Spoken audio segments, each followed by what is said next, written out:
What's going on, everyone? Rich for smartphonenation.com, and today we're looking at a game that if Left 4 Dead, Mirror's Edge, and Cannibal had a baby, it would be this game called Into the Dead.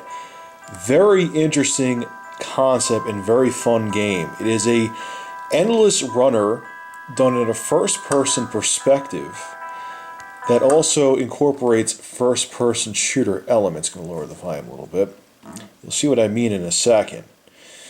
Now, I've been playing the hell out of this, and I wanted to review this last weekend, and I just ran a little out of time, but here we go. Now, the first thing you're going to notice is that visuals on this are incredible. Kind of looks like an Xbox Live Arcade game or a PSN game, which I wouldn't be surprised if they tried to bring it over to one of the big three consoles, including the Wii U. Now, you are trying to run as far as you can without being eaten by a zombie. So that's where the Left 4 Dead element comes in. So you tap the left and right sides of the screen to maneuver your character. Now here I'm going to get a weapon. Hopefully I don't get eaten by a zombie. Now the center of the screen, or towards the center of the screen, allows you to fire your weapon.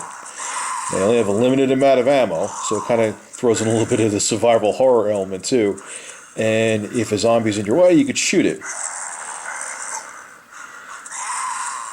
And you see these crates, they have light green lights on them, or flares I should say, and that's how you can get other weapons. Other weapons include chainsaws, shotguns, and they all work, the controls work very well. Now the one thing, I died. I'll try to play it again for you.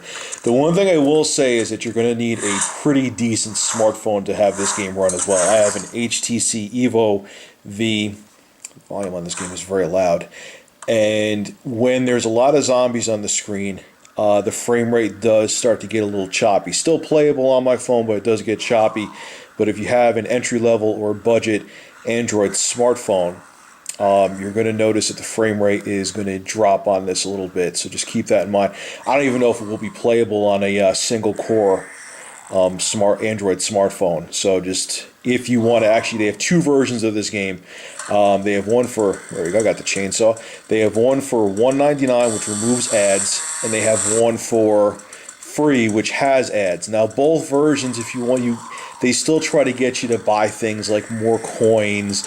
You could buy extra power-ups, more crates, things like that. And so it's one of those games, it's one of those like free-to-play or freemium games, which is kind of the new rage right now. But as you're seeing, though, it is a lot of fun. This and Vector are really my top two games right now. Great graphics, really fun to play. It's an easy pick-me-up-and-play kind of game. If you just have 2 minutes to downtime at work, you could just pick up Into the Dead and get into it. Lots of fun, looks great, easy to play, great controls. I highly recommend it, and you're going to die a lot. Once again, this is Rich for Smartphone Nation, and this was Into the Dead. I strongly recommend it. Download it from the Google Play Store right now. Have a good one.